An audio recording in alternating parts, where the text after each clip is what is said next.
agradecer a presença de todos os alunos, todas as turmas de administração e ciências contábeis, a presença dos professores, Elismar, do professor Otávio, a professora Penha, né, que é a coordenadora, também estava aqui. Bom, dando sequência às ações da Faculdade Novo Milênio para o mês de junho, que é o mês do meio ambiente, nós apresentamos o webinar, e o tema é Direito Ambiental e Aplicação dos Conceitos ESGs nas Empresas. Nós temos dois convidados muito queridos, que é o Dr. Gilberto Álvares, advogado em Direito Econômico, tributário e aduaneiro, é especialista em Direito Ambiental e Sustentabilidade, com foco em crédito de carbono. E a doutora Lorena Zucatelli, também advogada e sócia do escritório Gilberto Álvares, associados e consultoria jurídica em meio ambiente e crédito de carbono.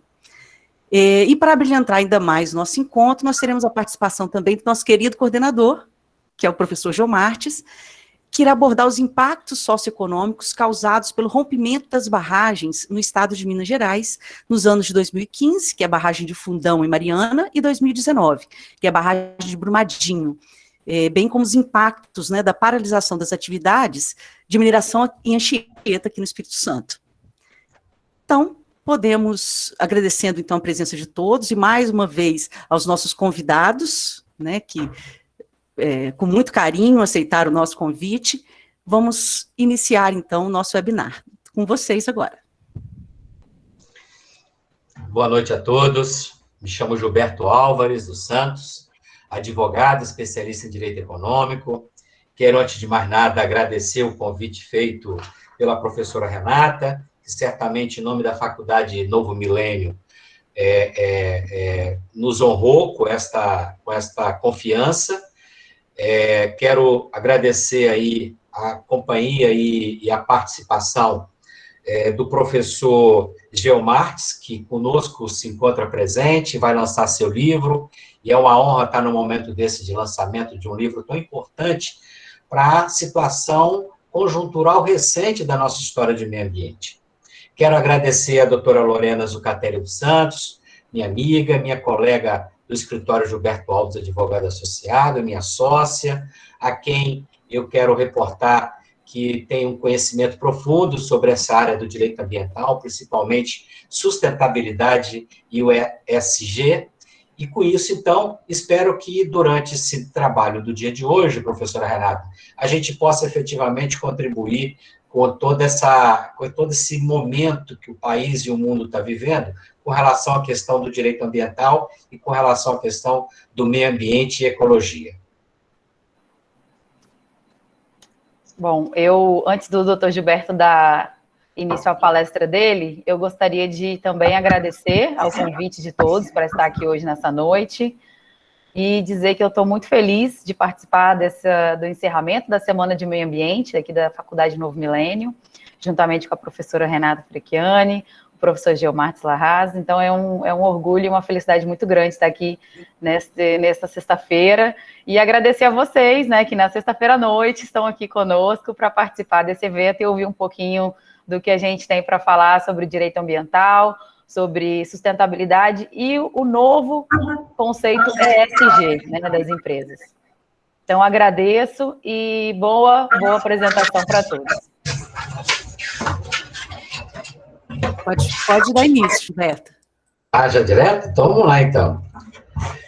Bem, pessoal, o tema geral dessa noite é direito ambiental e a aplicação do conceito ESG nas empresas. Na divisão entre eu e a doutora Lorena, me coube fazer uma trajetória histórica para contextualizar o ESG do direito ambiental internacional. Então, vou passar por vários elementos, várias informações que nos dão uma ideia do como se encontra hoje, na conjuntura atual, no Brasil e no mundo, essa nova ferramenta que é ESG, para estabelecer uma relação com o desenvolvimento econômico sustentável. Nesse sentido, primeira abordagem que eu vou fazer aqui é trazer uma retrospectiva da história do homem e a Terra. Só para que a gente possa entender a dimensão do que nós estamos vivendo, a idade da Terra, em 2020, ela comemorou 4,5 bilhões de anos. Então, no ano passado, acendemos essa velinha para o nosso querido planeta. Já a presença do homem, né, na figura Homo, da espécie Homo, neste planeta, só veio acontecer, de acordo com os estudos e pesquisas até aqui realizadas, há 1.600.000.000 de anos atrás. 1.600.000 anos atrás. A partir de presença do Homo habilis e a presença do Homo erectus. A presença de uma segunda espécie Homo na Terra, que é o Neandertal, se deu há 400.000 anos atrás. E a nossa espécie, o Homo sapiens, surge na natureza, surge na Terra, entre 300.000 a 200.000 anos atrás. E a ideia de homem, do ser humano que nós temos hoje, ela é retratada a partir de 40 a 50.000 anos atrás, quando o Homo sapiens adentra a Europa e coloniza a Europa toda. Bem, daí eu pulo para 4 bilhões e 400 e não sei quantos milhões da nossa história da Terra, pulo 1.400.000 e poucos mil com relação à história do humano na Terra, para chegar na Revolução Francesa. Por que isso? Por que eu dei esse salto? Porque até a Revolução Francesa e o desdobramento dessa história da presença do homem na Terra, o homem não era um incômodo para a natureza e a natureza alimentava o homem e dava ao homem todas as condições para a sua subsistência e para a sua sobrevida na Terra. Com a Revolução Francesa, acontece um fato inovador, que foi o quê? Uma classe social, considerada como burguesia, a partir da Revolução Francesa, ela ascende ao poder, reduzindo, né, excluindo o feudalismo, que era o regime anterior, e, de certa maneira, derrubando a monarquia absoluta que tinha na França, e que essa era uma realidade de monarquia no mundo todo. Né? Onde havia ser humano, havia uma estrutura feudal e havia as monarquias absolutistas. Bem, o que a burguesia faz com a Revolução Francesa? Como ela era detentora da riqueza, porque todo o comércio mundial que antecedeu a Revolução Francesa, e aí compreendendo esse comércio, a gente lembra, né? Portugal, Espanha, todo o comércio que se deu via marítimo, né? Ela se enriqueceu muito e, estando rica, ela pôde imprimir seu pensamento, suas ideias e tomar o poder na França. Bem, com isso, então, ela cria um espelho para o resto do mundo naquela época, e essa influência da Revolução Francesa vai dominando, enquanto efeito dominó, né? Todos os demais países e cidades, principalmente na Europa. E quando reúne as condições para um desenvolvimento potencial da indústria com as primeiras máquinas na Inglaterra, que aí ficou denominada de Revolução Industrial, o que nós temos com essa burguesia? Ela, por ser rica, é ela que vai reunir as condições de se apoderar dessa nova tecnologia, da máquina, e é ela que vai dar a dinâmica que nós temos conhecida hoje, que é o capital. Então, ela passa a dominar o capital, entendendo o capital não só como o dinheiro que ela possuía, mas também os bens que ela passa a dominar, o modo de produção que ela passa a dominar e a força de trabalho, e essa não pequena, uma força de trabalho que sai à busca de novos horizontes, tendo em vista que o regime feudal acaba, então não tem mais aquela relação do senhor, né, e os vassalos, então eles não são mais donos da sua terra como anteriormente eram, muitos desemprego, entre aspas, porque muitos perdem sua relação de vida com o seu senhor feudal, e passa a ser mão de obra nas indústrias, principalmente na Inglaterra. Esse desenvolvimento rápido e acelerado, com a Revolução Francesa, é o que vai, de certa maneira, dar a tônica do atual momento e conjuntura que nós vivemos. Mas, junto com isso, junto com a Revolução Industrial, com a inauguração do capitalismo no mundo, né? capitalismo entendendo aí como uma sociedade sustentada a partir de uma lógica do capital, né? E o capital entendendo aí não só o dinheiro, mas todas as ferramentas, os bens, maquinário, modo de produção e a força de trabalho humana. Surge a ciência que, junto com todo esse desenvolvimento, ela também dá sua contribuição para a questão do meio ambiente. E o grande nome dessa ciência para o meio ambiente foi Charles Darwin, em 1859. Vocês verem que depois daí eu pulo para 1960 para dizer que aqui é fundado o direito internacional ambiental, do meio ambiente. Por quê? Porque até então, o que se tinha de tratados, e não eram poucos, e nós vamos ver que não era, acordos internacionais, ainda não se concebia enquanto uma ciência própria, o direito internacional. Direito internacional ambiental. Tudo isso estava dentro da matéria chamada direito internacional. Então, aqui nós temos uma mudança desse comportamento, e essa mudança, de certa maneira, traz a fundação do direito internacional ambiental como uma cadeira própria, como um instrumento próprio de análise do direito, com olhar, com categoria, com princípios, formando aí a ciência do direito ambiental dentro do conceito de direito geral. Bem, por que eu disse que a Revolução Industrial ela seria determinante para o pensamento que nós temos hoje no âmbito do meio ambiente? Primeiro, pelo seguinte, a Revolução Industrial ela está entre 250 e 250 anos, considerando o momento que nós estamos vivendo, 2021. Não é 1000 anos, é anos. E nestes 250 anos, nunca houve uma aceleração tão grande de toda a intervenção do homem na Terra, causando danos insuportáveis, danos que comprometem a própria existência humana. Só para vocês terem ideia, em 250 anos, ou seja, antes, em mais de 4 bilhões, 400 milhões de vida da Terra, até chegar à Revolução Industrial, o homem não tinha comprometido o meio ambiente que ele estava inserido, o seu habitat. Mas ele começa, a partir de 50 anos para cá, principalmente, a destruição da fauna e da flora, e nesse aspecto nós temos 10 mil espécies que desaparecem por ano na natureza, e a gente não tem ideia do que isso vai influenciar na nossa vida futura. Acabou com 2/3 da floresta, eu estou falando 2/3, mas hoje o último dado é de 70% das florestas no mundo já foram destruídas por este homem, esse Homo sapiens, a partir da Revolução Industrial, a partir da invenção das máquinas, da produção em escala, no qual a demanda por bens naturais e bens minerais passam a ser excessiva.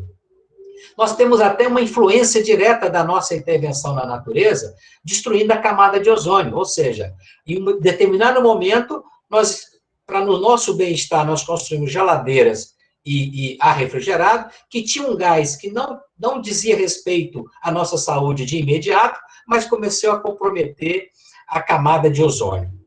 Mesma coisa aconteceu com a alteração do clima, que é o momento que nós estamos vivendo, onde o clima ele não segue mais a sua rotina, que seria natural, e promoveu o aquecimento global, que, de certa maneira, vem trazendo outros e outros transtornos, e aqui é só como exemplo que eu estou trazendo para a gente entender o contexto do direito ambiental atual. Bem, o que Luciano Rezende Moreira, como um grande estudioso, geólogo da questão da natureza, da terra, do globo, o que ele fala? Ele fala o seguinte, olha, a era que nós estamos vivendo no momento é a era Holoceno, que é a mesma da Idade do Gelo. Nós estamos aqui finalizando essa era. E qual é a era que vem substituir a era do Holoceno? Ele coloca como sendo a era Antropoceno. Essa era Antropoceno, para ele, é a era em que o ser humano, o homem, ele passa a dominar a Terra e criar todo o impacto que possa ser imaginado por cada um de nós e não imaginado por nós. E ele diz o seguinte, é só observar do espaço, olhando para a Terra, então todo esse sistema de observação espacial que tem aí, já registra fotos nesse sentido, nós já vamos ter uma ideia exata de qual danoso tem sido o impacto humano durante esse período de desenvolvimento econômico da Revolução Industrial para cá. Estamos, então, nos despedindo do Holoceno e iniciando, sem dúvida nenhuma, essa era antropoceno, que é considerada por ele e vários teóricos como a era do capital. Capital manda, né? Não é assim que o povo pobre costuma falar no dia a dia? Bem, e essa era do capital, ela já está se assemelhando a um dos piores cataclismos que nós já vivemos na Terra, que foi a extinção jurássica, a extinção dos dinossauros. Esse cataclismo, entre outros que nós já tivemos na Terra, ele ficou muito bem conhecido por todos nós por causa dos filmes de Hollywood, né, Jurassic Park e outros, no qual um efeito natural de penetração na atmosfera terrestre de vários meteoros acabou extinguindo toda essa espécie na Terra. Então, ou seja, aqueles dados que eu apontei anteriormente, já dá para ver esse grau de destruição. Você vê que a gente destrói 10 mil espécies por ano e já acabamos com 70% das florestas. Então, dá para entender o que essa teoria do antropoceno está querendo nos dizer. Bem, diante disso, à medida em que há um problema sendo enfrentado pelo ser humano, pela natureza, nada melhor do que surgir um meio de limitar o ser humano na sua conduta, na sua relação, no seu comportamento. E essa forma de limitar, todos nós conhecemos, muitos não gostam, mas é o direito, e no nosso caso do Brasil, é a lei, né? E a trajetória do direito internacional, ela parte, então, sem dúvida nenhuma, com base na ciência. Começa a partir dos estudos que a ciência travou sobre o meio ambiente. E Charles Darwin, com sua evolução das espécies, traz um conhecimento profundo, principalmente do conteúdo transfronteiriço da questão ambiental. Bem, aqui nós temos o conceito da ciência do meio ambiente, ele é resumido numa palavra chamada ecologia, definição essa dada por Ernesto Haeckel, em 1866. A totalidade da ciência das relações do organismo com o meio ambiente, compreendendo todas as condições da existência. Então, meio ambiente / ecologia significa essa totalidade da ciência numa relação com o meio ambiente, trazendo, né, todas as condições de existência para esse conceito. Seja ser humano, como seja o mundo animal, vegetal e assim por diante. Pascoal, ele resume bem esse conceito, dizendo que ecologia, meio ambiente, é a ciência do habitat. A formação do direito, eu dividi em 4 fases do direito internacional. Uma fase que foi antes do surgimento da ONU, a ONU surge com o final da Segunda Guerra Mundial, né, todos nós sabemos disso, e vai nos dizer o seguinte: a força da natureza, que era responsável pelo equilíbrio, de certa maneira, bem mágico, porque ninguém em sã consciência, até a Convenção da ONU, podia imaginar que todos os bens naturais, a riqueza que está no solo e no subsolo, estaria tão escasso em menos de 50, 70 anos. Então, é isso que nós estamos falando. Nós estamos falando que depois desse período até o surgimento da ONU, houve uma aceleração do domínio natural, do domínio dos recursos, levando a situações que nós vamos agora avaliar cada slide. Mas só para vocês terem ideia, na época, até essa época, o nível de poluição era baixo, rios e mares diluíam com tranquilidade os resíduos produzidos pelo ser humano, ventos eliminavam também com tranquilidade os resíduos e os gases tóxicos produzidos pelo ser humano e que fazia mal ao próprio ser humano. Então, não teria como, até então, você imaginar que um dia estaríamos vivendo tantos desafios com relação à questão ambiental. A segunda fase que eu trago aqui para a nossa reflexão é da ONU até a Conferência de Estocolmo. Eu estou dizendo o seguinte, de 1940 até 1972, né? O que teve nesse período de riqueza com o surgimento da ONU, gente, foi o esforço multilateral que passou a trazer para um âmbito só toda a elaboração de normas internacionais através dos acordos que eram firmados entre países, entre nações, no âmbito da ONU ou bilateralmente. Então, esse mecanismo de negociação multilateral facilitou a criação da Liga das Nações, a Organização Internacional do Trabalho, a União Pan-Americana, que depois deu origem à Organização dos Estados Americanos, OEA, a Organização Pan-Americana de Saúde, a OMS, uma série de organismos que cuida da questão do meio ambiente, que cuida da questão da energia, ou seja, esse ambiente todo facilitou sensivelmente esse momento que nós estamos vivendo. Mas teve um fato muito importante que determinou o que significa, na realidade, esse momento que nós passamos a viver, né, da questão do meio ambiente.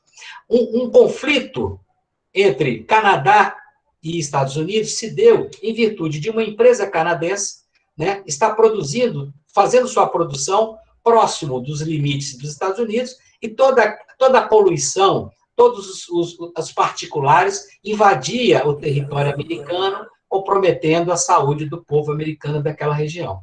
Estados Unidos entra com um pleito arbitral, há um arbitramento e sai uma sentença, que essa sentença ela deu origem ao princípio 21 da Declaração de Estocolmo, de 1972, deu origem ao princípio 2 da Declaração do Rio de Janeiro de 92, cunhado como ECO 92, ou Rio ECO 92, que vamos chegar lá para explicar. Mas o que saiu de conclusão, né, que serviu para parâmetro, para nortear as nações e os países na questão ambiental entre fronteiras?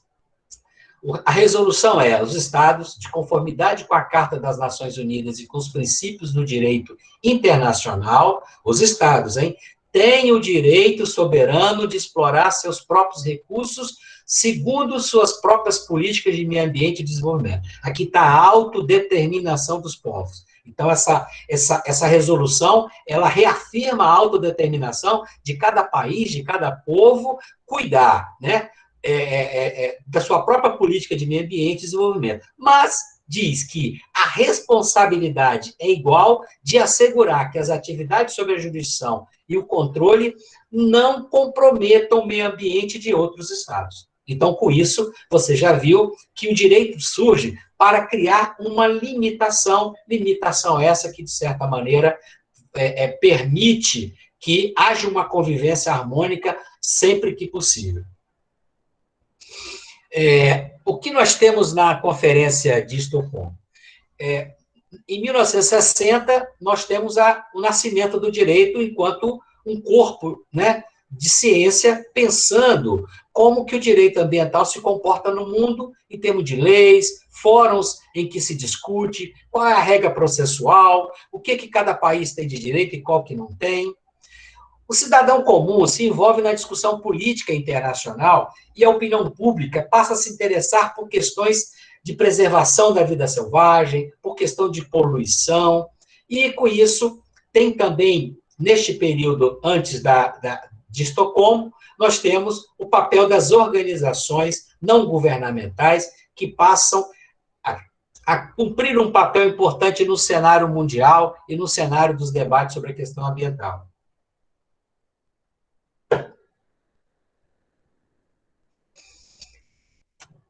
Tratados nucleares eram feitos, porque muitos conflitos nucleares, principalmente com a Guerra Fria, originou-se e teve que buscar uma composição. Convenções de proteção mundial da flora e da fauna precedeu a Estocolmo, isso já fazendo com que Estocolmo se tornasse, primeiro, um paradigma de dar maturidade ao direito internacional ambiental, e depois impulsionar esse direito para frente. Principais decisões da conferência foi um plano de ação com 109 recomendações, trabalhando com as políticas de avaliação do meio ambiente, gestão do meio ambiente e medidas de apoio, assim considerar aquelas que possam popularizar as ideias ambientais, possa preparar especialistas para enfrentar o desafio do desenvolvimento econômico, do qual já se dizia nas convenções que nós iríamos enfrentar. Bem, a Conferência de Estocolmo, ela ela, de certa maneira, agiliza a legislação posterior a ela. Só para você ter uma ideia, na Europa, que já tinha formado a Comunidade Econômica Europeia, ela cria no seu principal tratado, que é a sua Constituição, ela já cria um título sobre o ambiente. E ali já diz o seguinte: é subsidiário a competência dos Estados-membros, os países, né, que compõem a comunidade, e a comunidade, enquanto um ente, podem legislar e um é subsidiário ao outro. Então, dando responsabilidade aos estados, mas também dizendo que a comunidade ela vai intervir naquilo que exceder, de certa maneira, a compreensão do limite e do desejável. Bem, no Brasil, a delegação que volta de lá, ela já volta criando a Secretaria do Meio Ambiente, que passaria a iniciar suas atividades logo em seguida. Nós temos também um outro fato importante, né, que foi a Eco 92. A Eco 92 foi muito esperada, foi muito debatida no mundo todo, se formou comissões preparatórias, tanto no âmbito da ONU, como nos estados, como nas organizações não governamentais. Foi uma pujança de movimentos por diversas bandeiras ecológicas, ambientais, que surgiram no mundo. Mas teve uma coisa engraçada que chamou a atenção. A conferência teve como enfoque meio ambiente e desenvolvimento. Ou seja, se tentava até então excluir a questão do meio ambiente, dos compromissos e dos impactos causados pela atividade econômica. Bem, com isso, então, você vê que na conferência de Estocolmo, o que era o enfoque era meio ambiente humano. Então, individualizava, de certa maneira, a problemática, mesmo que já havia toda uma discussão dizendo que a questão econômica pesava bastante. Foi muito participante, teve mais de 100 chefes do Estado aqui no Brasil, nesse evento, 178 governos participaram, foi a maior conferência que as Nações Unidas já tinham realizado, enfim. E, mais uma vez, a presença fundamental, com eventos paralelos das organizações não governamentais, deram a tônica para isso aí. O primeiro resultado que a gente tem, a questão do clima, surgiu a primeira convenção estruturada, pensada, com metas, foi a Convenção de Quadros nas Nações Unidas sobre Mudança Climática. Então, foi aqui no Rio, foi em 92. O Protocolo de Montreal, que, de certa maneira, regularizou a produção e o funcionamento daqueles gases que eu falei, que comprometia a atmosfera, né? A camada de ozônio, também houve uma convenção, que foi o Protocolo de Montreal, que alterou significativamente essa regra do jogo, propiciando que hoje a maioria dos aparelhos já refrigerados de geladeira já vem até com uma etiquetinha, todo mundo já deve saber, aonde que regra, quais são os gases que ele está usando, que é ambientalmente correto, não provoca nenhum tipo de dano à camada de ozônio nem ao ser humano. Bem, o resultado também se deu com a Convenção sobre a Diversidade Biológica. A biodiversidade foi um tema fundamental. Se achava que você parar uma obra por causa de uma espécie viva era um absurdo, e até hoje se fala isso, né? Quer dizer, não tendo a dimensão do papel daquela espécie na composição de nossa vida futura.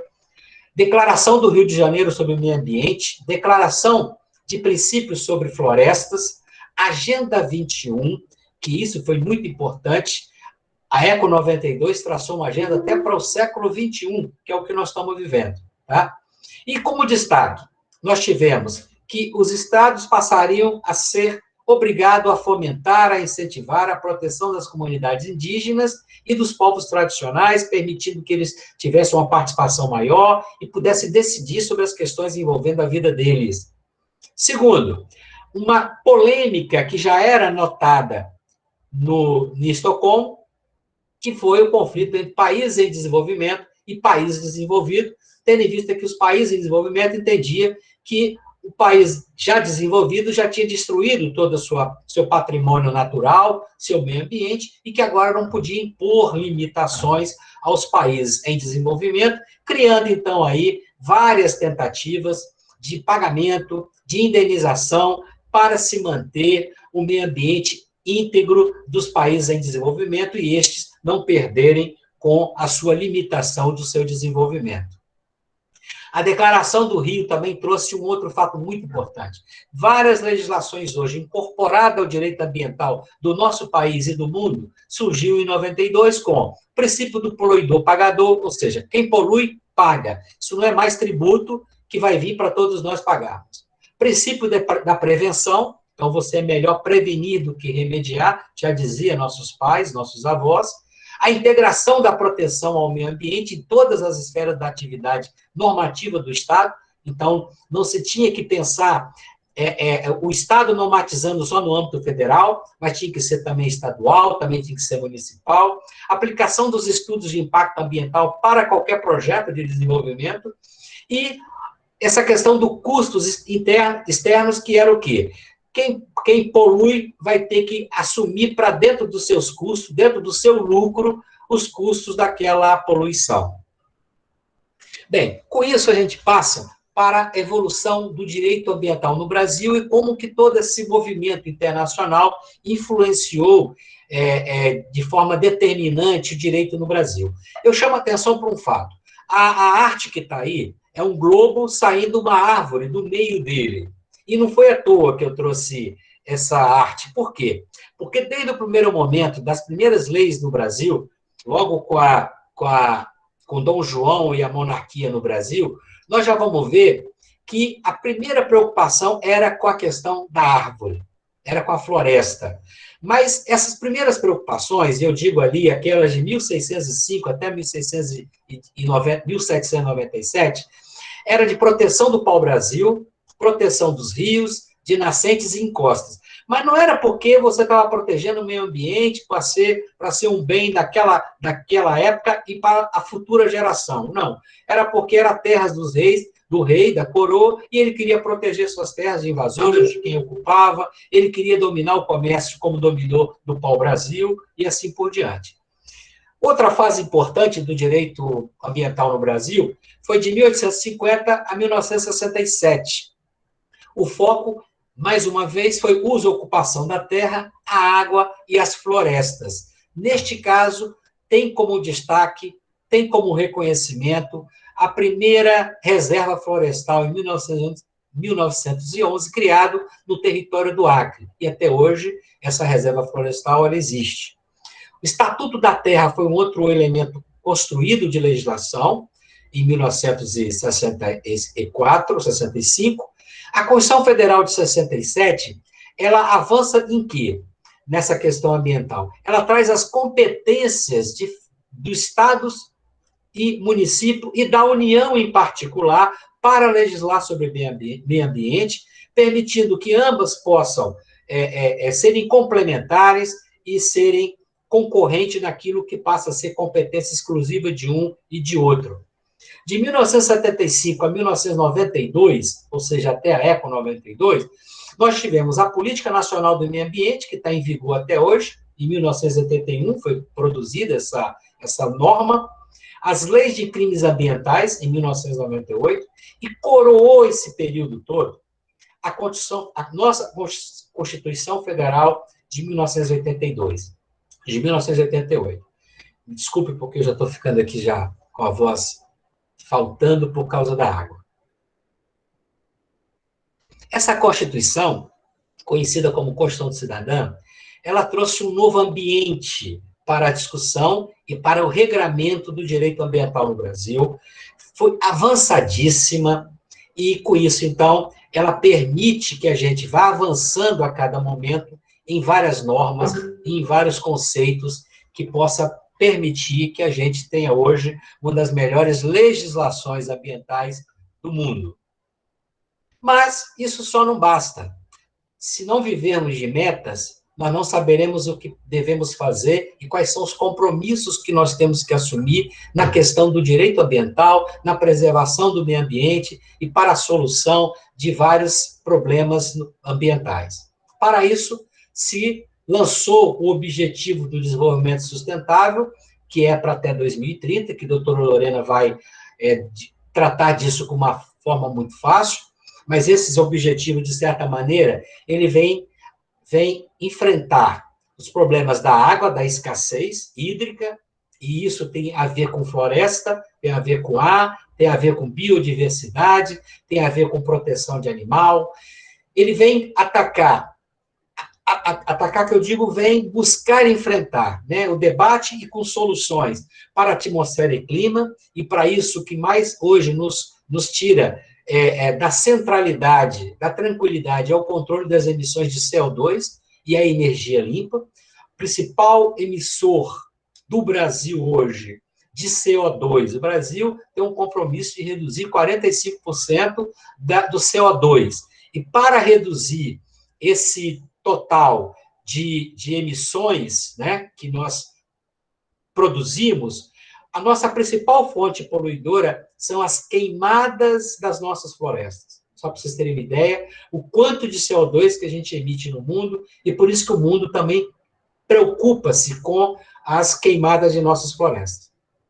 O meio ambiente, como um direito fundamental do ser humano, ele vem escrito na nossa Carta de 25, aliás, a Carta de 88, e ele está escrito no artigo 225, que o professor aí já tinha postado recentemente aqui para me lembrar, e já tirou ele sem nenhum problema, porque eu não vou adentrar com detalhe em toda a sua extensão, apesar de ser um artigo só, mas ele é composto de 7 parágrafos e 7 incisos, muito importante para delinear o conteúdo do nosso direito ambiental. Por último, eu diria que entre esses compromissos para 2030 tem o desenvolvimento econômico sustentável. E aqui é respeito às regras de saúde, direitos sociais de respeito, controle do clima e meio ambiente equilibrado. É nessa base dos compromissos de 2030 que entra a origem do ESG, no qual eu já estou levantando a bola para a doutora Lorena, que vai desenhar com vocês de forma muito tranquila esse tema, do porquê ele é quase que uma síntese das preocupações econômicas que hoje o mundo tem, e esperamos que, de fato, essa ferramenta, que é mais uma, ela não suprime nenhuma lei, ela não substitui nenhuma lei, possa, de fato, contribuir para que o ser humano não seja aquela fatalidade, né, que seja aquele que vai reduzir todos nós a um nível de impacto insustentável até para a subsistência de nós próprios na Terra. Grande abraço, por enquanto, agradeço mais uma vez o espaço permitido aqui pela professora Renata Frecchiani, pela Faculdade Novo Milênio, e passo a bola para a Renata para que ela possa conduzir aí os passos seguintes desse nosso evento tão importante e de alta relevância. Muito obrigado, doutor Gilberto, foi excelente. E agora podemos já dar continuidade à Lorena, não é? Pode ficar à vontade. Já estou pronta. Todo mundo me ouve bem? Eu vou iniciar, vou pedir para o doutor Gilberto finalizar a apresentação dele, que eu vou iniciar a minha agora. Também eu preparei alguns slides. Espero que fique bem explicado para todo mundo aí, um entendimento fácil para todos. Vamos lá. Vocês já estão vendo minha apresentação? Sim, estamos. Ótimo. Maravilha. Bom, é isso. Boa noite a todos e todas presentes. É com um grande prazer que eu faço parte desse evento, né, de encerramento da Semana de Meio Ambiente da Faculdade Novo Milênio, juntamente com a maravilhosa professora Renata Frecchiani, com o professor Dr. Geomartes Larraz, a quem eu agradeço muito gentilmente por este convite. E também fico muito feliz em poder compartilhar minha fala com o meu sócio e mestre, o Dr. Gilberto Álvares, que é uma grande referência para mim. Obrigada a todos vocês que ainda estão aqui conosco nesta sexta-feira. E após a fala do Dr. Gilberto, trazendo tantas informações relevantes, conceitos sobre os impactos que nós, humanos, estamos deixando no planeta, nesta era do antropoceno, e sobre a história e evolução do direito ambiental, que hoje já é chamado de direito ecológico, cabe a mim, humildemente, falar um pouco sobre a sustentabilidade. e também sobre como ela evoluiu nessas últimas décadas até a sigla que hoje se consolida como ESG, né? O do inglês environmental, que quer dizer ambiental, o S de social e o G de governança corporativa. Eu vou trazer esse conceito do ESG, o que cada uma dessas letras representa e quais as ações práticas que podemos implementar na gestão dos nossos negócios, em nossos investimentos, né, e no nosso dia a dia. Bom, primeiramente eu trago aqui uma evolução da sustentabilidade até o ESG hoje, e alguns marcos legais. Bom, como já exposto pelo Dr. Gilberto, o conceito de sustentabilidade começou a ser difundido na década de 80, né, junto com a Comissão Mundial sobre o Meio Ambiente e Desenvolvimento, e ele veio como desenvolvimento sustentável, sendo aquele que satisfaz as necessidades atuais, sem comprometer as capacidades das futuras gerações de suprir suas próprias necessidades. Então, muitos associavam esse desenvolvimento sustentável puramente a questões ambientais, tratando a sustentabilidade como algo intimamente ligado à proteção ambiental e ecológica. Mas, assim, a sustentabilidade vai além, tá? Então, nesta primeira fase da sustentabilidade, em 1994, John Elkington criou o termo tripé da sustentabilidade, que foi também conhecido como os 3 P's, de people, de pessoas, planet, planeta, e profit, de lucro. Então, esse tripé da sustentabilidade, ele é composto pelo componente ambiental, social e econômico. E também está intimamente ligado ao conceito ESG, como eu vou falar mais à frente, no sentido de se crescer por meio do equilíbrio entre a igualdade social, a proteção do meio ambiente e o desenvolvimento econômico. Logo depois, em 1997, foi assinado por quase todos os países do mundo, foram 141, exceto a China e os Estados Unidos, o Protocolo de Quioto, que foi o primeiro tratado internacional de direito ambiental com compromissos mais rígidos para a redução das emissões de gases que produzem o efeito estufa e que causam o aquecimento global e as mudanças climáticas que a gente vive hoje. Na época, as nações se comprometeram a reduzir a emissão de gases causadores do efeito estufa em 5,2%, comparado aos níveis de 1990. E foi um marco na política climática internacional, porque criou os chamados mercados de crédito de carbono. Porém, suas regras apenas entraram em vigor no ano de 2005.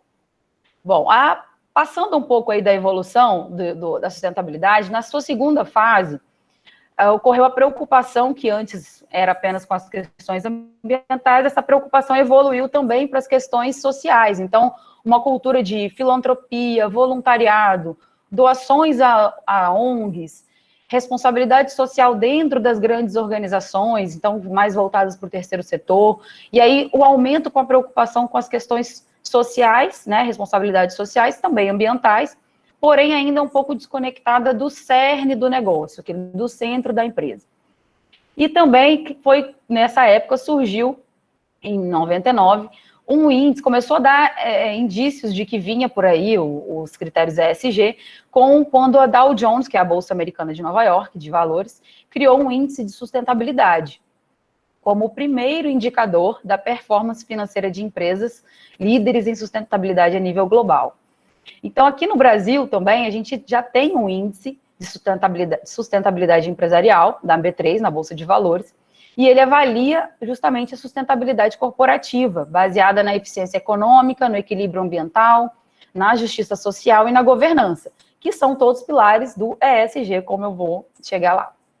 Assim, em 2000, surge também como caminho dessa sustentabilidade até o ESG, o Pacto Global proposto pela ONU, que foi um grande avanço, né, que é uma chamada para as empresas alinharem as suas estratégias e operações a 10 princípios universais nas áreas de direitos humanos, trabalho, meio ambiente e anticorrupção, e a desenvolverem ações que contribuam... Estão me ouvindo? Tá dando um áudio aí. E que esses 10 princípios visaram contribuir ainda mais com os desafios que a sociedade tem, como já exposto pelo Dr. Gilberto. E hoje, esse Pacto Global é tido como a maior iniciativa de sustentabilidade corporativa do mundo, com mais de 16 mil organizações, né, dentre empresas e instituições e bancos, que abrangem 160 países. E desses 10 princípios do Pacto Global, derivou a Agenda 2030 e os 17 Objetivos do Desenvolvimento Sustentável, que o Dr. Gilberto já mencionou. Também nessa segunda fase, surgiram algumas certificações importantes para empresas nessa linha, como o Sistema B, chamadas Empresas B, que formam os tipos de negócios que equilibram, para equilibrar propósito com lucro, né, considerando o impacto de suas decisões em seus trabalhadores, clientes, fornecedores, comunidade e meio ambiente. Bom, passando para a terceira fase, nós temos a sustentabilidade corporativa, que passa a ser tida como uma agenda estratégica entre as empresas que buscam a competitividade. E aí surge a ideia de geração de valor compartilhado, que é um conceito trazido por Kramer e Porter em 2006 e foi melhor desenvolvido no ano 2011, que significa gerar valor e não apenas lucro para a competitividade da empresa, principalmente para a sociedade na qual aquela empresa está inserida.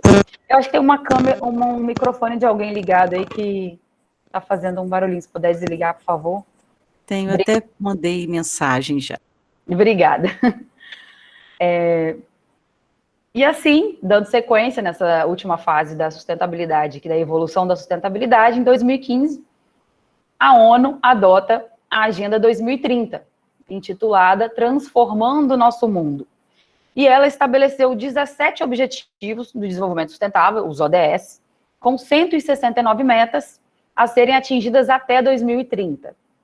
Então, gente, nós estamos falando de daqui 9 anos, 8 anos e meio, para ser mais exato, né? Então, com o propósito de alcançar um mundo mais inclusivo, né, com a ajuda de governos, empresas, sociedade civil e nós, cidadãos comuns. Esses ODS, como o Dr. Gilberto já expôs, eles determinam o curso global de ação para erradicar a pobreza, promover a paz, a igualdade de gêneros, o consumo consciente, o bem-estar para todos, zelando pela proteção do meio ambiente, pelo enfrentamento das mudanças climáticas.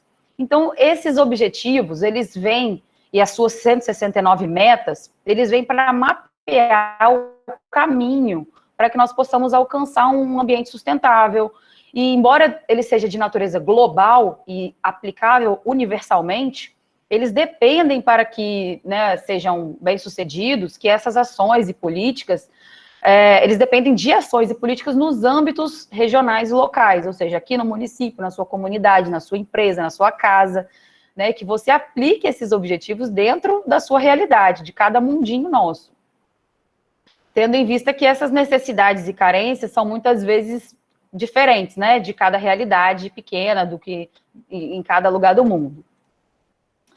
Bom, aí nós chegamos ao momento atual, né? Hoje em dia, no nosso universo empresarial, e principalmente no universo de investimentos, ou seja, nas bolsas de valores, grandes companhias de investimentos, empresas com capital aberto, com ações, bancos, enfim, esse termo, sustentabilidade, ganhou uma repercussão tão grande que começou a surgirem relatórios, conferências e tudo mais para evoluir para o que hoje a gente conhece como o termo ESG, que é da sigla em inglês, ambiental, social e governança. E com o fim de designar instituições e organizações que prezam e adotam princípios, critérios e metas de gestão relacionadas a essas questões ambientais, aliadas às ações sociais e às boas práticas de governança corporativa nos processos internos de produtos, marcas de cada empresa. Então, o que é o ESG? Como a gente pode conceituá-lo? Então, a gente pode resumir como uma ferramenta poderosa de processos, critérios e métricas que analistas, investidores, gestores, consumidores, bancos utilizam para avaliar se as empresas e as instituições com as quais eles operam estão comprometidas com os princípios ambientais, sociais e de boa governança. Então, é um processo central de gestão empresarial que deve contemplar todos os stakeholders, ou seja, aqueles acionistas, clientes, fornecedores, funcionários, comunidade em geral, de modo que tais companhias que assim operam sua gestão corporativa alcancem uma determinada pontuação, né, e uma avaliação positiva, e com essa pontuação e avaliação positiva, mais qualificada, elas consigam atrair e receber recursos e investimentos nacionais e internacionais. Então, isso já é uma demanda real, principalmente quando a gente fala de comércio internacional, de aplicação de recursos de bancos para fora, análise de crédito de banco para empresas, para conceder empréstimo e investimentos, enfim. O ESG já é um critério que é exigido que as empresas apresentem como uma prática dentro da sua gestão. Então, como eu estou dizendo, atualmente a gente vive esse boom, né? O boom ESG. Nesse último ano, 2020, discussões e buscas pelo assunto em redes sociais cresceram mais de 7 vezes, disparou. E cada vez mais essa temática tem transformado a indústria de investimentos e surtido 2 efeitos principais complementares. Um, que é a movimentação dos investidores preocupados com o ESG para portfólios que estejam alinhados a esses princípios. E o 2 é a movimentação das empresas na adoção das práticas ESG. No Brasil, segundo uma pesquisa bem recente, agora de abril de 2021, da Rede Brasil do Pacto Global, chamada A Evolução do ESG no Brasil, essa pesquisa diz que 78% da nova geração, ou seja, dos millennials, e 84% da geração Z declaram optar por esse tipo de investimento. Essa visão sustentável e holística de negócios é recente e é resultado da evolução e da mudança geracional que a gente vive, né? As novas gerações que estão criando ou que estão assumindo negócios, investindo em empresas, comprando ações e consumindo produtos e serviços, elas têm uma consciência ambiental maior, têm uma consciência climática, ética, moral e social, ou seja, é uma geração que vem apoiar e querer participar de ações e programas que colaboram com a inclusão, com a diversidade de raça, de gênero, de origem socioeconômica. Então, esses temas que estão hoje tão pautados, como mudança climática, justiça climática, economia de baixo carbono, consumo sustentável, energias renováveis, justiça racial, redução de desigualdades e poluição, transparência e ética são considerados pela nova geração, e aí eu tomo a liberdade de me incluir nessa nova geração, apesar de não ser tão nova assim, como fundamentais, como questões fundamentais para uma escolha de investimento ou de um projeto profissional, né? Então, você tem aí uns dados recentes de que 81% dos consumidores acreditam fortemente que empresas devem ajudar a melhorar o meio ambiente. Em contrapartida, 6% dos consumidores estão muito ou extremamente preocupados com a poluição do ar, da água, uso de embalagens, resíduos de alimentos, dentre outros. Então, cada vez mais, essa preocupação se mostra pertinente. Mas, assim, será que isso é só uma discussão das redes sociais? Parece que não, ao meu ver, não. Pois ainda essa pesquisa mostra que 84% dos representantes do setor empresarial afirmam que o interesse por entender mais sobre a agenda e sobre os critérios do ESG aumentaram em 2020. Então, esse estudo da Rede Brasil do Pacto Global diz que dentre as 5 iniciativas mais atuantes nas empresas atualmente são 79%, criação de mecanismos de compliance e governança, 76% na gestão de resíduos, reciclagem e reaproveitamento, 68% na criação de comitês e órgãos de governança buscando a integridade da organização. Então, olha o G aí. 61% de apoio à Covid-19, né? A gente está vivendo essa pandemia louca agora, então as empresas estão voltadas para isso, pela proteção e saúde dos seus empregados, seus funcionários. E 60% no apoio às comunidades no entorno. Então, como consequência, assim, dessa conscientização maior e dessa visão de futuro dos jovens e dos novos investidores, um novo ambiente de negócio vem se formando no mercado corporativo, né, principalmente no mercado financeiro. E aí a gente se depara com um crescente número de administradores de fundos, de acionistas, que querem colocar os seus recursos, o seu dinheiro em empresas e organizações, em fundos, que vão priorizar esses critérios ESG nos seus negócios. Então, são negócios que tendem a ser mais perenes, mais sustentáveis, né, ao longo do tempo, mais eficientes, mais duradouros, com resultados positivos, tanto para a sociedade quanto para o meio ambiente. Outro dado relevante é que globalmente já foram aplicados em mais de 30 trilhões de dólares em ativos sob gestão, que são gerenciados por fundos que definem sua estratégia com base nesses critérios sustentáveis. Então, esse interesse em entrar em fundos, em índices de sustentabilidade corporativa, também aumentou no Brasil. Então, o ISE aqui, o Índice de Sustentabilidade Empresarial da Bolsa de Valores, o número de empresas para fazer parte desta carteira ESG foi 69% maior em 2020, se comparado em 2019. Então, desde 2005 até dezembro de 2020, esse ISE, esse índice baseado na sustentabilidade das empresas, ou seja, empresas que adotam critérios de sustentabilidade na sua gestão, nos seus negócios, apresentou uma rentabilidade de 315%, em contrapartida aos 272% do Ibovespa, que é o índice das empresas em geral. Ou seja, o boom ESG veio para ficar. Então, aqui, mais uma vez, para alinhar aí as 3 principais razões do porquê você deve, e muito, se importar com o ESG. Então, um é o engajamento dos investidores e o comportamento dos consumidores que estão levando as empresas a se reinventarem. Isso já é um fato. A regulamentação, que está forçando cada vez mais os tópicos ESG a comparecerem, a estarem presentes na agenda, no dia a dia dos negócios, dos investidores e das empresas. E que o ESG tem sido um sinal particularmente eficaz de alfa, ou seja, de geração de retorno acima da média de mercado nos últimos anos. E aí, com isso, cada letrinha um universo de possibilidade, né? A gente passa a abordar o que essas letrinhas E, S e G representam em termos práticos. Como as práticas ambientais, sociais e de governança corporativa se comportam no cenário jurídico brasileiro, como as empresas e entidades podem aplicar estes indicadores e critérios na sua gestão interna e externa. Vamos lá. Sobre o E. O E é o pilar ambiental, né? O E ou A, porque vem do inglês de environmental, que significa ambiental. Para que a empresa se adeque a estes critérios ambientais, é necessário o acompanhamento de perto, né, de profissionais especializados em direito ambiental, em gestão ambiental e de sustentabilidade. E aqui, né, a gente fala sobre como produzir com impactos positivos e trabalhar de forma regenerativa o meio ambiente. As principais ações e critérios a implementar seriam a elaboração de projetos ambientais e florestais, de energias renováveis, né, de eficiência energética, o uso racional da água e com eficiência hídrica, isso está falado agora, a gente está vivendo uma crise hídrica na região sul, sudeste e centro-oeste já, daqui a pouco pode chegar até nós.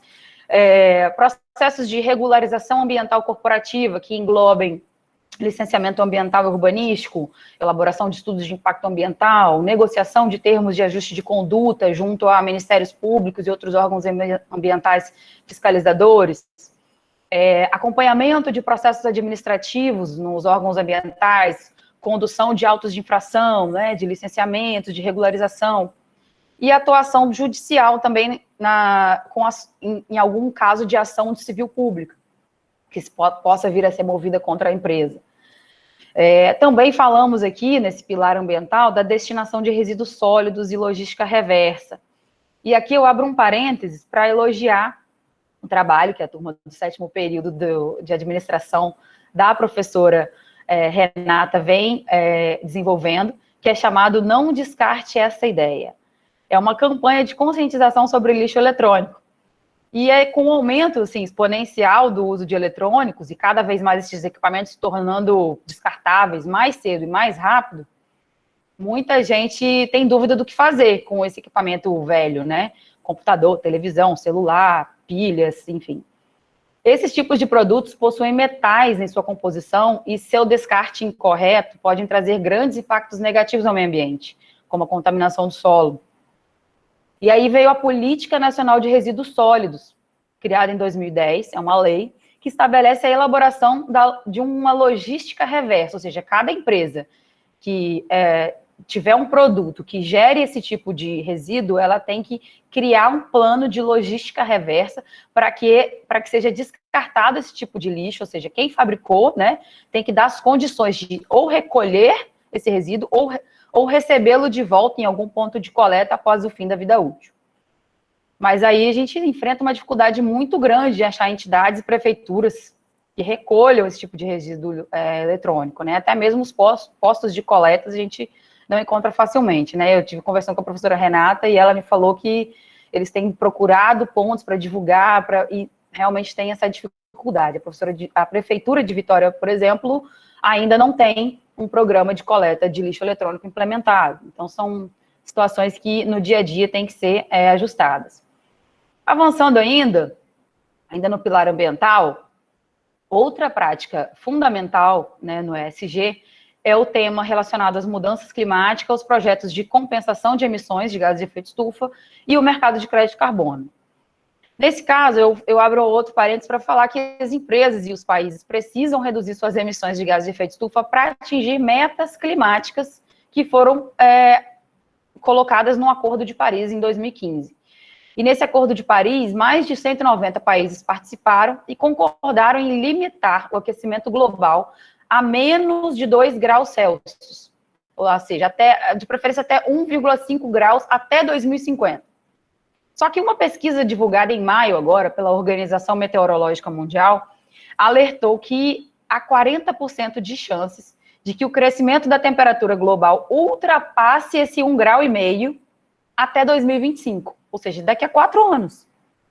Então, se atingido esse patamar, se a temperatura média global aumentar 1,5 grau Celsius, pode provocar ainda mais eventos climáticos extremos do que a gente já está vivendo. Nós já vivemos inundações, nós já vivemos secas extremas, nós já vivemos falta de escassez de água, nós já vivemos queimadas, destruição de florestas, derretimento de geleiras, desaparecimento de países, ilhas, mas isso pode piorar. Então, cidades litorâneas, como Vitória, Vila Velha, Rio de Janeiro, tendem a ser invadidas pelo nível do mar, pelo aumento do nível do mar, e dentre outras catástrofes que os cientistas preveem nos seus relatórios científicos divulgados. Então, assim, para isso, existem algumas soluções que esses países vêm divulgando, as empresas vêm implementando, dentre elas são os créditos de carbono, que são uma excelente ferramenta para conter as emissões de gases de efeito estufa e um tipo de autorização para que uma empresa ou um país, né, que emita gases, ele funciona assim, aquele país que emite gases de efeito estufa até determinado limite, ele possa adquirir ou vender seus créditos de carbono. Então, quem polui e emite mais tem que comprar esses créditos. Quem polui menos pode vender suas licenças extras. Então, cada crédito corresponde a 1 tonelada de dióxido de carbono que deixa de ser emitido para a atmosfera. Então, nesse caso, a gente destaca ainda que foram assumidas metas ambiciosas. A gente estava falando das metas do Acordo de Paris, voltando para as metas. Neste ano, houve a Cúpula do Clima, Cúpula de Líderes do Clima, que aconteceu nos Estados Unidos. Com a eleição do Joe Biden, do presidente Joe Biden, os Estados Unidos voltaram ao Acordo de Paris e a China também adentrou no Acordo de Paris, e eles reuniram 40 líderes mundiais e fizeram um acordo com metas ainda mais ambiciosas do que aquela do Acordo de Paris em 2015.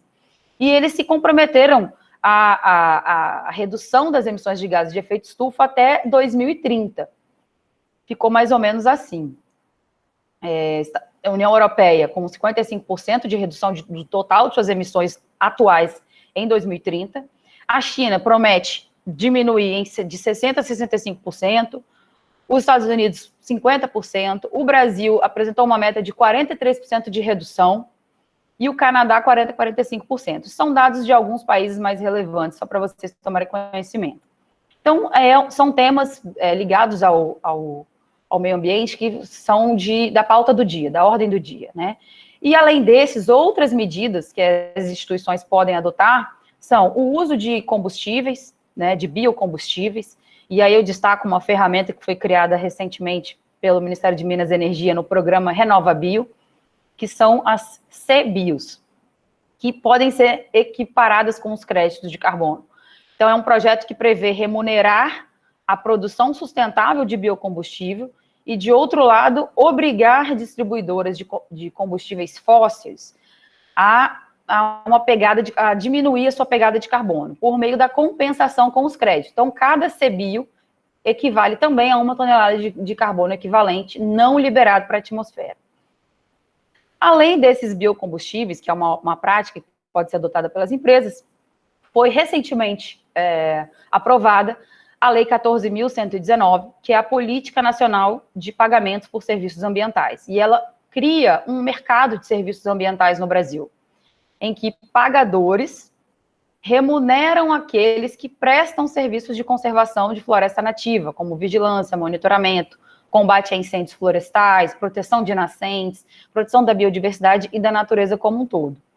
Então, é uma grande oportunidade, tanto para empresas que queiram pagar produtores rurais ou pessoas para prestar esse tipo de serviço, né, de conservação da natureza, como para outras empresas de consultorias que queiram prestar esse tipo de serviço, né, produtores, enfim. Então, tem os dois lados. E é um mercado que promete crescer muito nos próximos anos.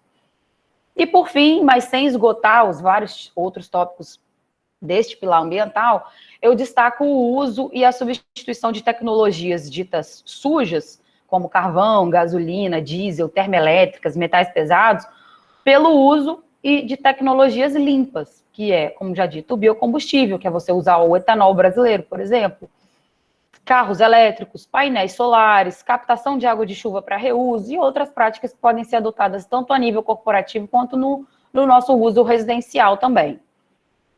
Bom, algumas normas regulamentadoras ambientais que eu posso trazer para que as empresas adotem são as certificações ISO e essas legislações ambientais principais que estão aí descritas. São as principais leis ambientais hoje, o Código Florestal Brasileiro, a Lei de Crimes Ambientais, a Política Nacional de Resíduos Sólidos, a Política Nacional do Meio Ambiente, muito importante, e o Sistema Nacional de Unidades de Conservação, dentre outros, como eu falei, da Lei de Pagamentos por Serviços Nacionais e várias outras que já surgiram. E essas normas regulamentadoras ISO também vêm para certificar empresas que estão ambientalmente adequadas, né, no seu dia a dia, na sua gestão.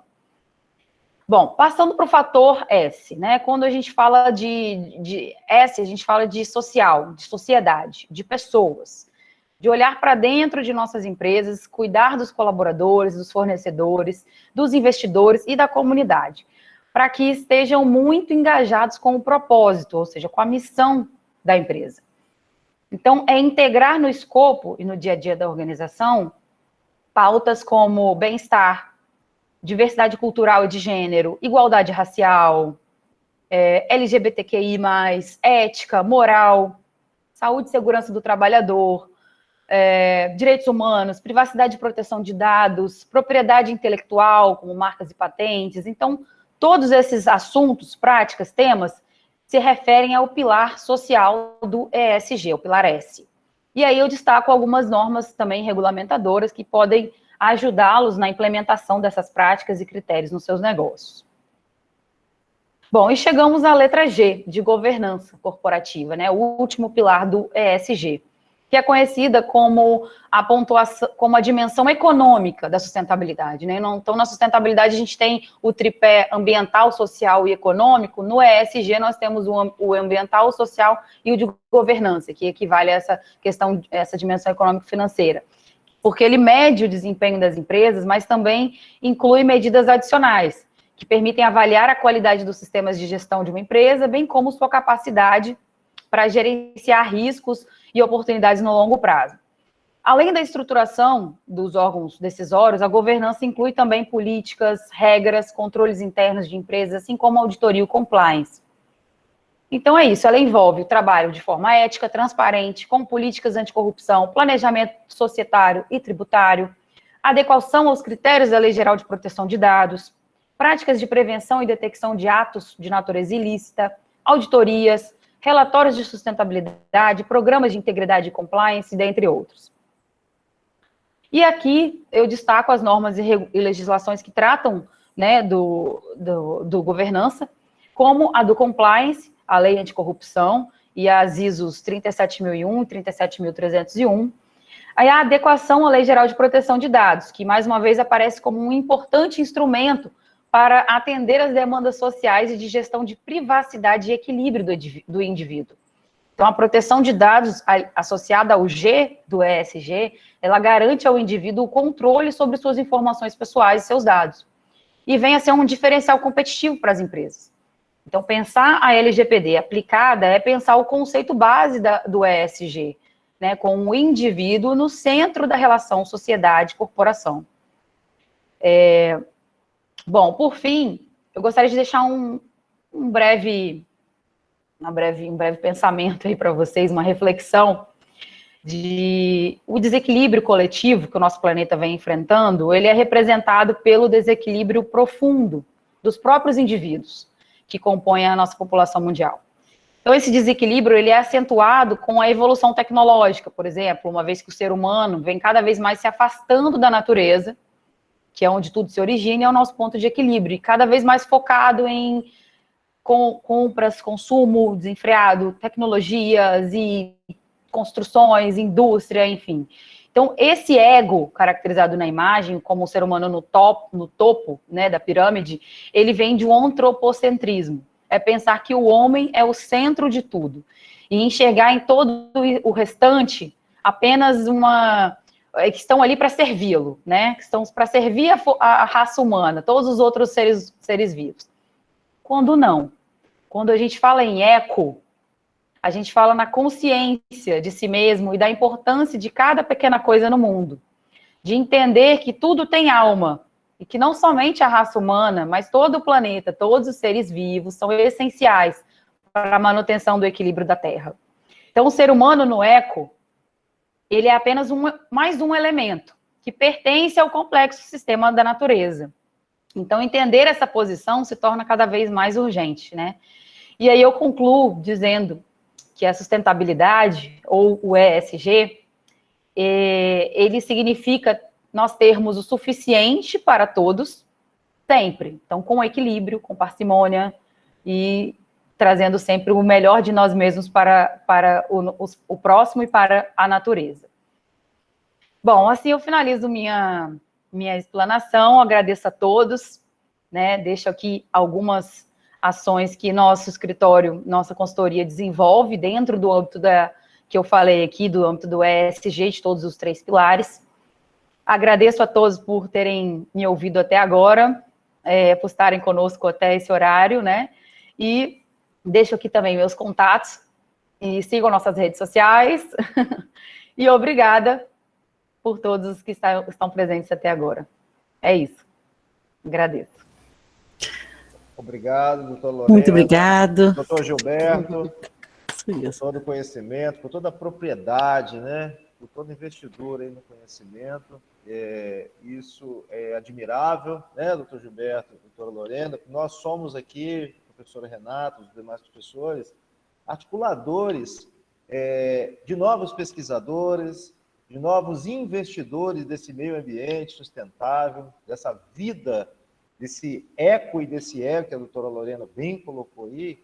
Nós temos escolhas a serem feitas, né, gente? Então, muito importante. Então, agradeço demais, doutor Gilberto, pela explanação técnica profunda, doutora Lorena. Assim, uma trinca top 10, tá? Muito parabéns para vocês mesmo, dominam o assunto. A doutora Lorena, muito feliz aí nas propriedades, né? Como o doutor Gilberto colocou no início do nosso evento, ele fez um comparativo histórico, né, doutor Gilberto? Adentrou aí no Homo sapiens e o meio ambiente como num todo, e a doutora Lorena veio trazendo o escopo empresarial. Então, gente, olhem aí os nossos alunos e alunas, a responsabilidade de todos nós com o meio ambiente. O meio ambiente, ele é não só a fauna, a flora, a biodiversidade, mas como foi dito aí, olha quantas comunidades, quantos atores sociais estão envolvidos. Renata, eu passo a palavra para você, mas eu tenho pergunta para o doutor Gilberto, eu tenho pergunta para o doutor Lorena, que eu não ia passar aqui a noite toda sem a gente fazer uma pergunta bem bacana. Eu tenho certeza que os nossos alunos têm perguntas aí também, né? Estão falando de protocolo aí, da Agenda 2030, eu tenho certeza que vai pintar perguntas aí. Gilmartes, mas antes, vamos falar um pouquinho do seu livro, né, da sua obra. Eu vou colocar, gostaria que você falasse um pouquinho para a gente sobre isso. Se a gente pudesse apresentar Bom, eu vou apresentar aqui o livro, tá bom? Tá bom, tá bom. Muito bom, estava ansioso por esse momento. Coroar essa noite de sexta-feira. Já estou até brindando aqui, viu? Poxa vida, obrigado, gente, obrigado. Espera que só vou mudar só um pouquinho. Tranquilo, gente. É porque eu botei na guia. Só um minutinho, deixa eu alterar aqui. Vou botar a tela inteira, vai ficar mais fácil.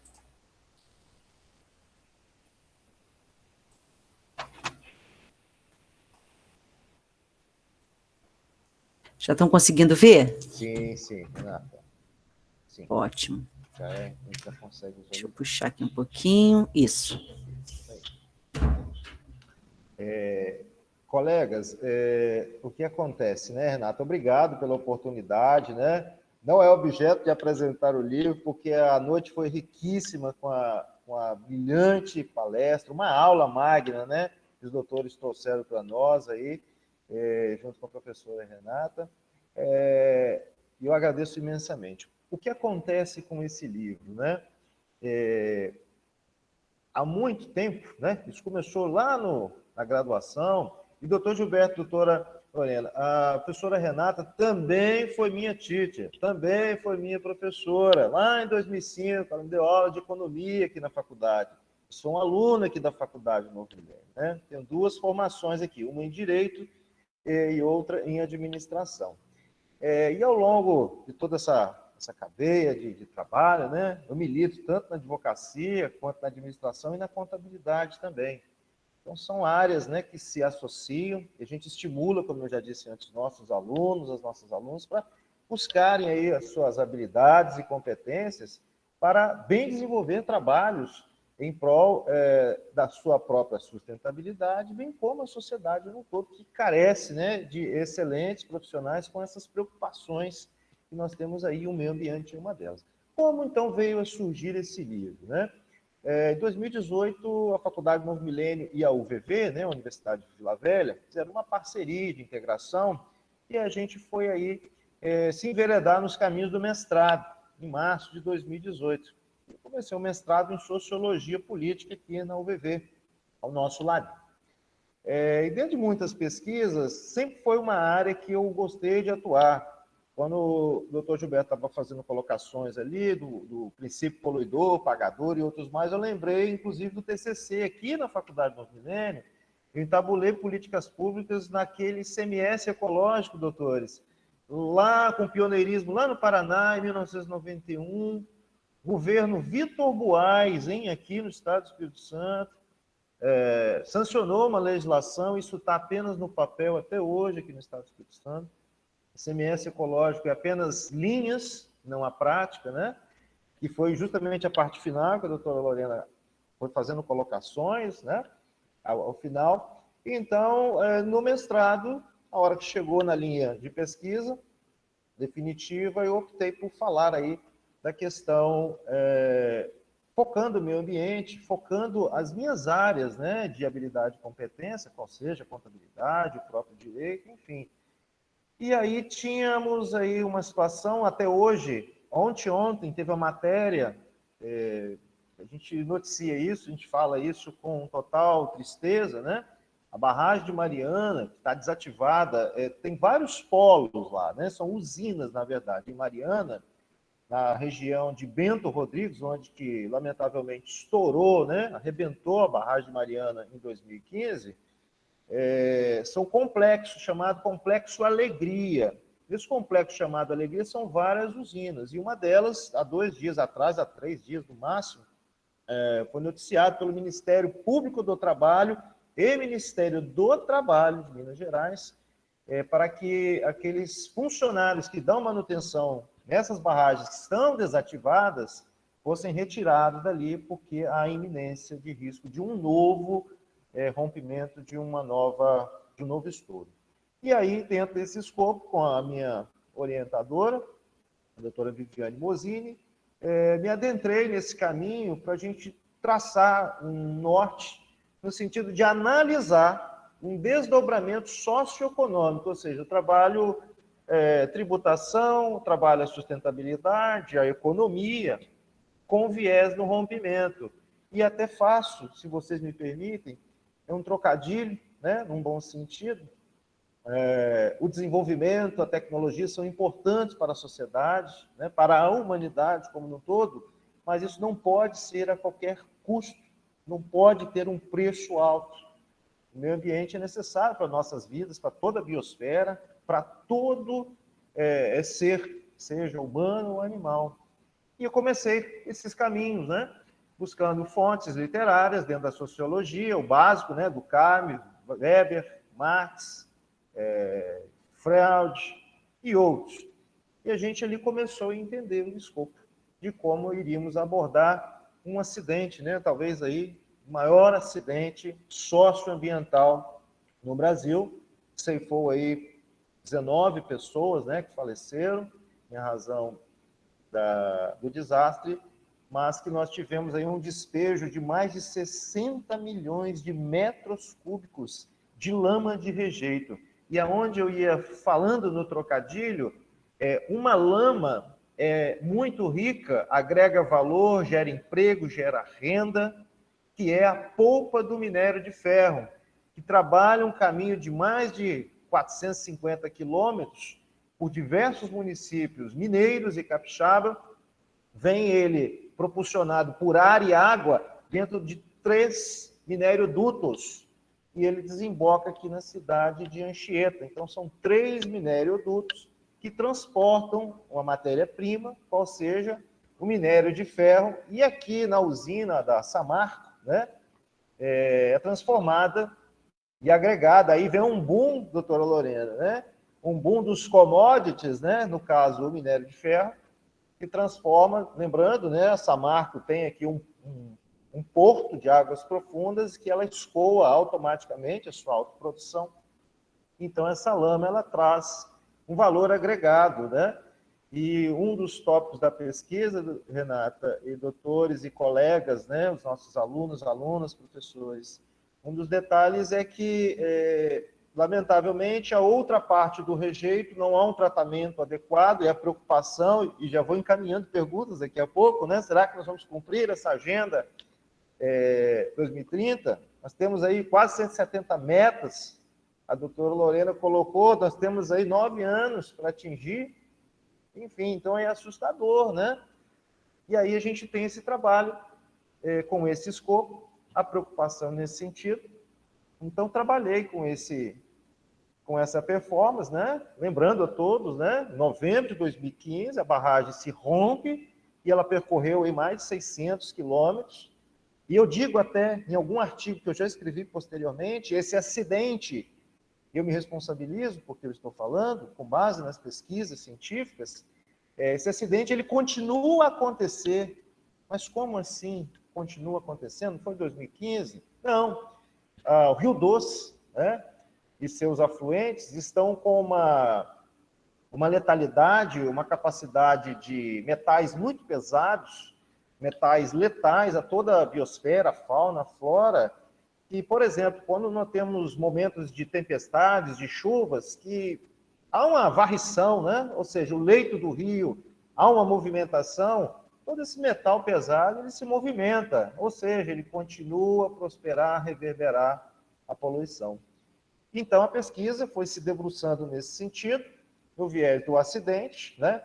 Não entro no mérito se foi crime ou desastre, né? Não entro nessas partes jurídicas, nem muito menos na esfera penal, mas foi sim para delimitar uma questão muito importante, a dependência econômica, né, das cidades, por exemplo. Mariana ficou refém de toda a situação.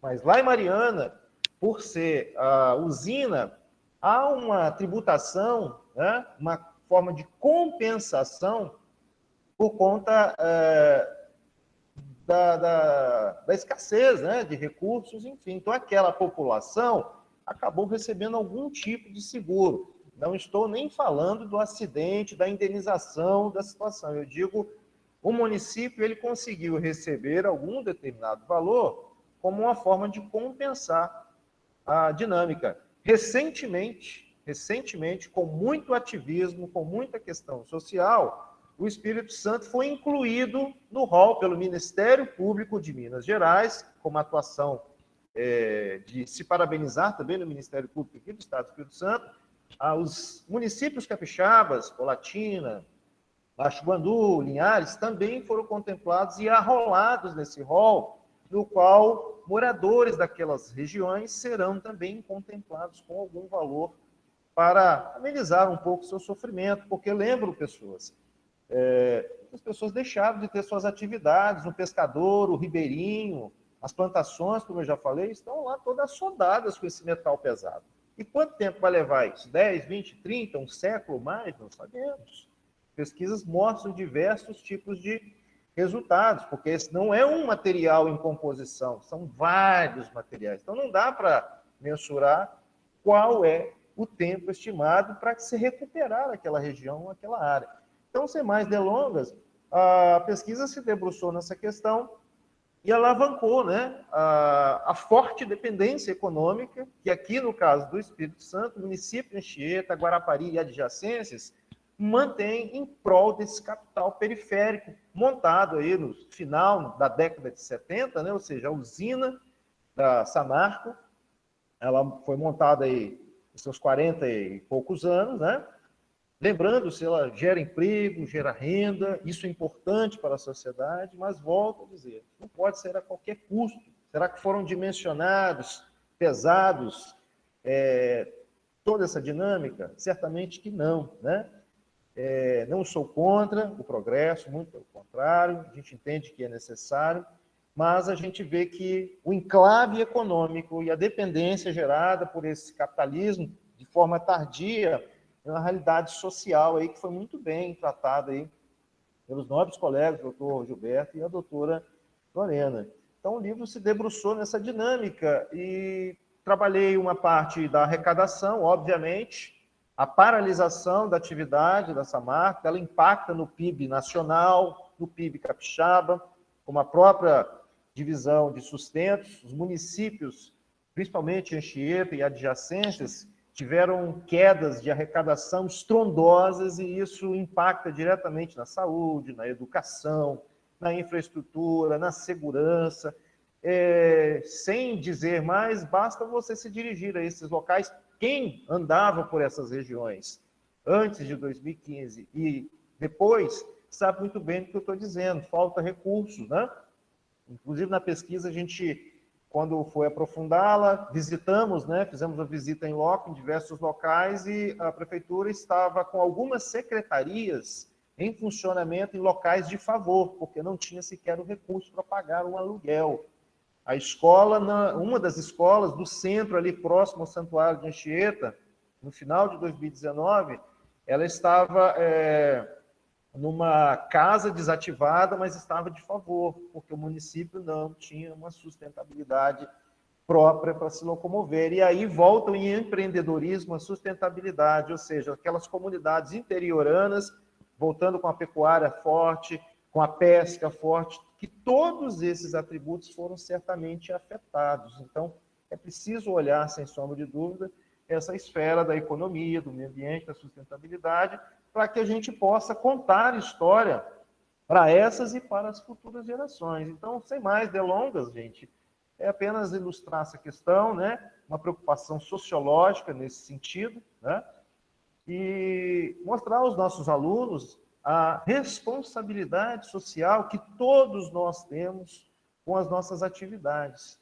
Lamentavelmente, houve perda de empregos, registramos aí, junto ao Ministério do Trabalho, em Vitória, programas de demissões voluntárias entre os anos de 2016 até 2018, mais ou menos 4.111 empregos diretos afetados por conta da paralisação. Recentemente, final do ano passado, a companhia voltou a operar aí com 25%, 26% da sua capacidade, dependendo ainda lá na matriz, em Alegria, né, no município do distrito de Bento Rodrigues e Mariana, voltar e adequar algumas licenças para que possa restabelecer sua operacionalização, mas ficam aí as preocupações. Será que mudaram algumas coisas? Será que o processo de segurança do trabalho, o processo de segurança para o próprio meio ambiente, não correr risco com um novo desastre, como está anunciado aí nas mídias sociais há menos de 72 horas, não sou eu que estou dizendo. Então, a gente fica aí questionando essas questões, se está havendo uma preocupação com o meio ambiente. Isso são políticas públicas governamentais, são políticas públicas por parte do ente privado, a sociedade deve se enveredar, deve fiscalizar, deve denunciar, para que a gente não tenha derrame aí de mais lama tóxica e que a gente não consiga progredir. Acredito eu que um erro é mais do que suficiente e nos deve dar aprendizado. Não devemos continuar a poluir da forma que estamos poluindo. E eu levantei até a mão, doutora Lorena, num determinado momento, né, quando a senhora falou, município de Vitória ainda não tem uma legislação, né, e brilhantemente a professora Renata, com os alunos de administração, levantaram esse foco, e aí eu conclamo aí a toda a academia, a toda a faculdade. Ontem eu conversei, né, Renata, de forma bem técnica, por que nós não levarmos isso para o legislativo, Canela Verde ou Vitória, provocar esse debate? É o estudante que deve fazer isso, o estudante tem essa ferramenta, todos nós da sociedade organizada temos essa responsabilidade. A lei de políticas públicas, federal, estadual, estão aí, mas elas não estão sendo desenvolvidas com afinco. A própria coleta seletiva nas nossas casas muitas vezes é prejudicada, né? Então eu paro por aqui, porque senão nós vamos delongarmos e ficarmos aqui muitas horas. E de forma muito agradecida, tá, doutor Gilberto, doutora Lorena, professora Renata, todos os alunos e alunas, agradeço penhoradamente, obrigado pela paciência de todos, né? Eu vou colocar aqui para os nossos alunos preencher a listinha de presença, tá bom? E meu muito obrigado, espero estar junto com vocês em outras oportunidades. Muito obrigado. Eu que agradeço. Então, vou abrir as perguntas, tá? Podem ficar à vontade. Se quiserem colocar no chat, eu vou acompanhando. Doutora Renata, já atendendo um pouco a pergunta do doutor João Marques, a gente sabe que no Brasil nós temos o princípio do direito positivo, né? Ou seja, a verdade, o fato devido, acolhido, perfeito, a ética, a moral, toda esse arcabouço de teorias que nós temos, ele tem que estar traduzido em lei, né? De tanto que a gente costuma dizer o seguinte: fulano, tudo bem? Legal, né? Faz parte da cultura, inclusive, do povo brasileiro, que o seu desejo, o bem-estar que ele almeja, esteja numa lei. Você vê que agora mesmo nós vimos o professor falar: olha, alunos, vamos buscar o legislativo, né? Eu quero dizer que temos um arcabouço legal muito bem elaborado no Brasil. Nós temos um Instituto Constitucional que dá à coletividade o mesmo poder e o mesmo papel de fiscalizar e de cuidar do meio ambiente que o poder público. Não sei se todos sabem disso. Faz parte do artigo, caput do artigo 225 da nossa Constituição Federal. Ou seja, é um bem que deve ser tutelado pelo poder público e pela coletividade. Bem, nós temos também Ministério Público, estadual, federal, né? Nós temos delegacias vinculadas ao meio ambiente, enfim. O que eu percebo é que, como a comunidade cobra pouco a execução dessas leis e dessas políticas, nós ficamos à mercê, porque eu digo para todos nós. Eu vi ali um aluno reclamar que não existe lugar para descartar pilha. Eu pergunto, cadê o Ministério Público? Cadê as entidades de proteção do consumidor, que deve também tutelar a questão do meio ambiente? Ou seja, eu acho, professor, que a lei é muito importante, mas eu acho que o que nós temos de lei já pronta e acabada para ser executada em favor do meio ambiente, em favor da coletividade, nós temos que botar o Ministério Público para cumprir seu papel, os PROCONs cumprirem seus papéis. A própria Câmara, se nós vamos procurá-la, é para que ela exerça o papel de fiscalizadora, que é uma das tarefas importantes, uma das atribuições importantes do Legislativo, é fiscalizar o cumprimento das suas próprias normas, saber se o Executivo está cumprindo, sabendo que se seu comércio está cumprindo. Bem, eu só queria dizer que é importantíssimo transformar em lei, mas é importantíssimo hoje a gente fazer esse povo trabalhar, né? Trabalhar para o bem comum e trabalhar para que essas leis deem certo. Senão ficamos nessa aí, de volta e meia tem um desastre qualquer, né? E é 20, 30 anos para resolver quem está com razão e quem não está. O povo, a Deus dará, e a economia toda se desqualificando, se perdendo, como aconteceu em Anchieta e região. Quer dizer, a paralisação da Samarco, ela não se deu o problema só efetivo do que foi o dano lá. Ela criou um problema econômico na região, que ela deixou de produzir, deixou de pagar impostos, e sim, deixou de empregar pessoas. Então, assim, a fiscalização, ela é muito importante, e nós devemos, então, neste trabalho de vocês, que estou vendo que é um trabalho muito comprometido com as soluções que nós temos a ser tomada, que inclua isso como pauta. Cobrar fiscalização, cobrar dos órgãos que estão prontos para poder resolver essas questões. Perfeito. Doutora Lorena, a senhora, com a sua experiência, falando aí, né, da Agenda 2030, compilar, né, economia, sociedade e biosfera. A senhora já falou para todos nós aqui, né? Estamos prestes a alcançarmos esse patamar daqui a 9 anos. Na sua visão, doutora, pode ser bem franca, nós estamos de uma forma mediana, próximo do alcance dessas metas. Qual a sua visão, né, doutor Gilberto, também Renata, qual a visão de vocês aí, os nossos alunos, quiserem também perguntar, debater, até mesmo se posicionar? Vocês estão vendo que nós estamos caminhando bem, está próximo à realização dessas metas, né? Lembrando o pilar, economia, sociedade e biosfera. Nós temos quase 170 metas aí pela agenda. Será que nós vamos conseguir realizá-las? Pois é, doutor Gilmar. Eu gosto de ser sempre positiva, né? Pensar positivo, ser otimista. E eu vejo que muitas outras nações no mundo, muitos outros países no mundo estão sim avançados nesse quesito, nesse patamar de implementar os objetivos do desenvolvimento sustentável nos seus países, nas suas ações diárias, de metas mesmo. Mas eu vejo o Brasil retrocedendo muito nessa questão, principalmente no ambiental, nos últimos anos, né? A gente aqui tem batido recordes atrás de recordes de desmatamento, de queimadas, de emissões de gases que poluem, de gases de efeito estufa. Nós temos batido recordes e recordes terríveis de não fiscalização, ou seja, de passar a boiada, né, como dizem, de deixar os órgãos fiscalizadores não estão cumprindo seu papel.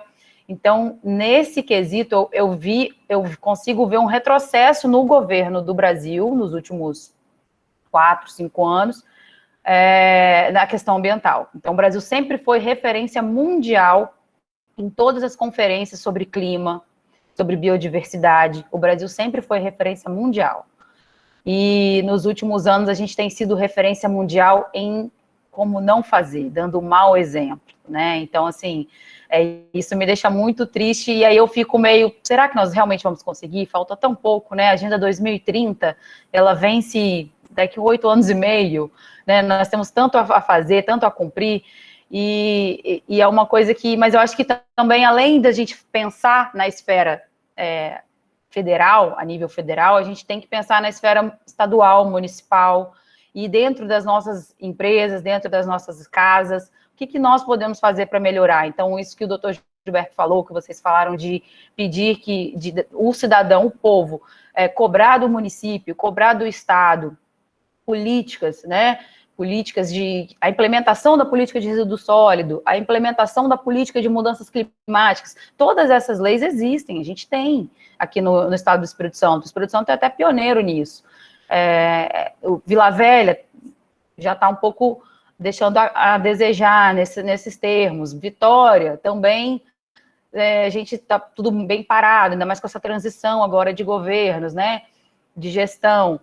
Mas, assim, acho que cabe um pouco a cada um de nós entender, estudar e passar a agir dessa forma, né? Um pouquinho que cada um fizer vai fazer a diferença.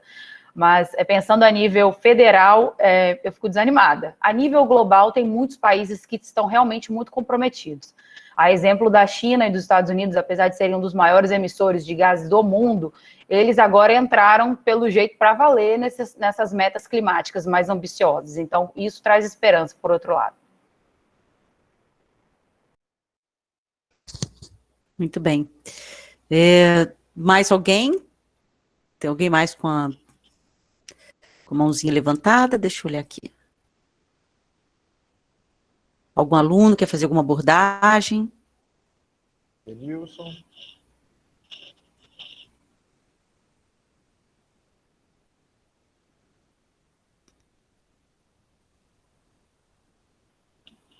Doutor Gilberto, doutora Lorena, a abordagem de vocês foi tão ampla que não restam dúvidas. Não restou dúvida, né? Mas a gente fica à disposição, a gente deixou os nossos contatos aí.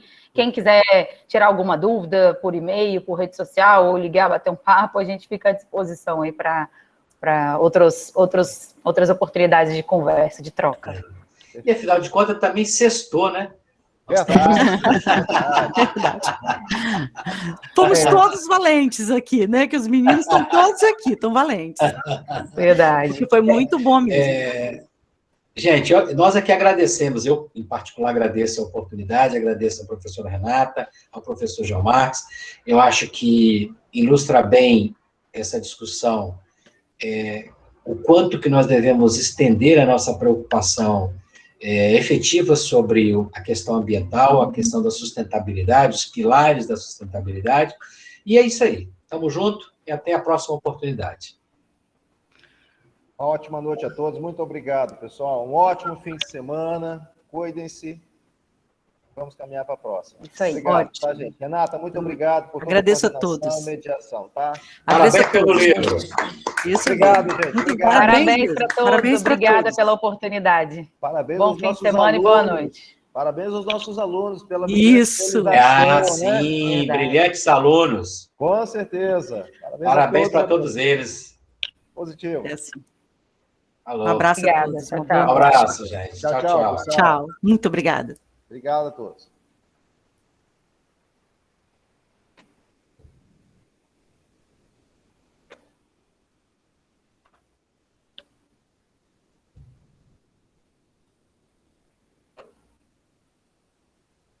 Renato, obrigado mais uma vez. Missão cumprida. Missão cumprida. Muito obrigado. Um abraço, um ótimo fim de semana. Eu que agradeço. Também. Valeu. Tchau. Ótimo, um abraço. Gente, muito obrigada pela participação de vocês. Elismar, que trouxe os alunos, né, meus alunos queridos aí do terceiro período. Obrigada. Por mais palestras assim. Que bom. Ah, Rosana, que bom te ver aqui. Agradeço também a participação de vocês. Meus alunos do coração. Obrigado, Renata. Karina. Prazer revê-la. Obrigado, Renata. Boa Ei, meu noite, hein? amigo. Foi ótimo, Igualmente. parabéns. Que bom. Obrigada, Muito Alexandre, que está aqui com a gente também. Nossa, também ficou super feliz. Achei que foi muito, muito bacana. Que bom.